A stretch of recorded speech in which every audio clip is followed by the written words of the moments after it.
regression testing. Imagine that you have an application and this application has multiple modules, for example 8 modules. As a software tester, you have tested the application and found a bug or defect in this particular module.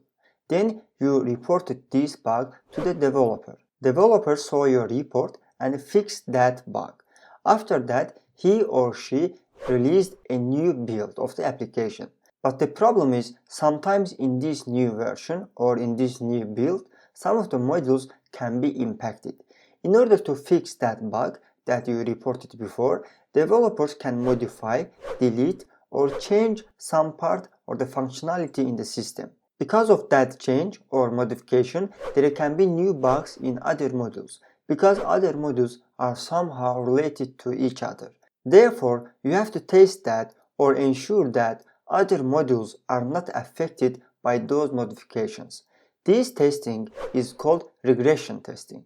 We have 3 types of regression testing: unit regression testing, regional regression testing, and full regression testing. In unit regression testing, we only test the changes done by the developer. But what does it mean? As we said before, the application has 8 different modules. We found a bug in this module and the developer fixed that bug. After the changes, the developer released a new build. Now we'll only test this specific module that was fixed by the developer. We'll not test other modules. So this is called unit regression testing, where only a modified or fixed module will be tested. If we want to test other modules or impacted modules as well, then it will be regional regression testing. What if we don't have 8 modules, but we have 800 modules? Does it mean that we have to test all 800 modules after the modification?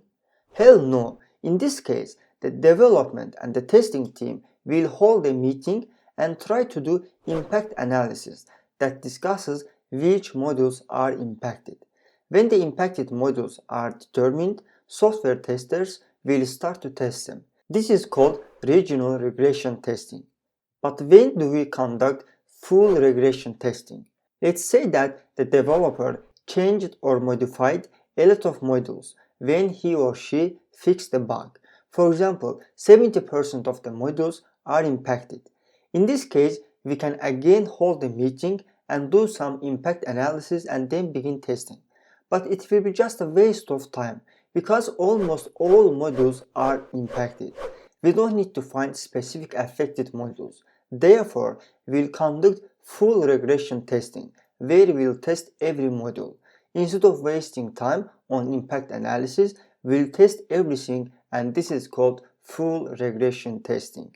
Before ending this video, I would like to give you a definition of retesting.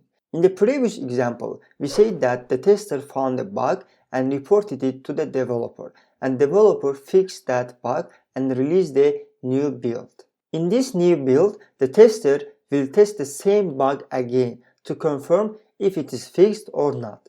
This is called retesting. Alright, that's all from my side. If you like this video, please click on the subscribe button. Bye, see you in the next video.